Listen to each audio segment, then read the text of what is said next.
என்னது bread ஆம்லெட்டா? Wow! Bread pieces எல்லாம் காட்டி வேணா பில்டப் கொடுக்குறான்னு பார்க்குறீங்களா? காலையில் என்னடா பிரேக்ஃபாஸ்ட் செய்யலாம் அப்படின்னு பயப்படாதீங்க. இதே மாதிரி செஞ்சு பார்த்து அசத்துங்க. டேஸ்ட் அட்டகாசமாக இருக்கும்.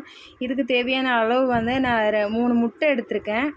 ஒரு பவுலில் வந்து நான் 3 முட்டை ஆட் பண்ணிக்கிறேன். நீங்கள் 4 முட்டை போட்டிங்க அப்படின்னா ஒரு பிரெட் பேக்கெட் ஃபுல்லாமே வந்து அந்த 4 முட்டை சரியாக போயிடும். நான் வந்து 3 முட்டை தான் நான் ஆட் பண்ணிக்கிறேன். அதுக்கப்புறம் வந்து கொஞ்சமாக சால்ட்டு, கொஞ்சமாக மிளகாய்த்தூள், கொஞ்சமாக மஞ்சள் தூள், அதுக்கப்புறம் வந்து கரம் மசாலா போட்டுக்கிறேன். அதுக்கப்புறம் வந்து ஒரு கைப்பிடி அளவு பொடிசாக கட் பண்ண வெங்காயம், கொஞ்சமாக தக்காளி, மல்லி இலை, அரை டீஸ்பூன் அளவுக்கு நான் கடலை மாவு ஆட் பண்ணிவிட்டு எல்லாமே நல்லா வந்து மிக்ஸ் பண்ணிக்கிறேன்.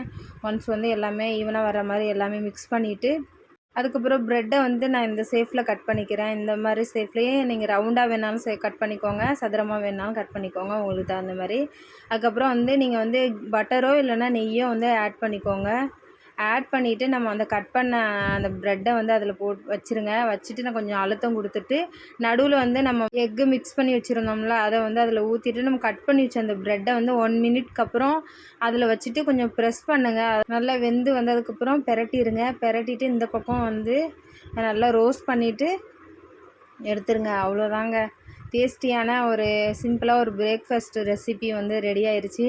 இதே மாதிரி நீங்களும் செஞ்சு பார்த்துட்டு எப்படி வந்திருக்குன்னு கமெண்ட் பண்ணுங்கள். அந்த வீடியோ பிடிச்சிருந்தா லைக் பண்ணுங்கள். உங்கள் ஃப்ரெண்ட்ஸ் அண்ட் ஃபேமிலிக்கு ஷேர் பண்ணுங்கள். தேங்க்யூ ஃபார் வாட்சிங். நெக்ஸ்ட் வீடியோவில் பார்க்கலாம். பாய்.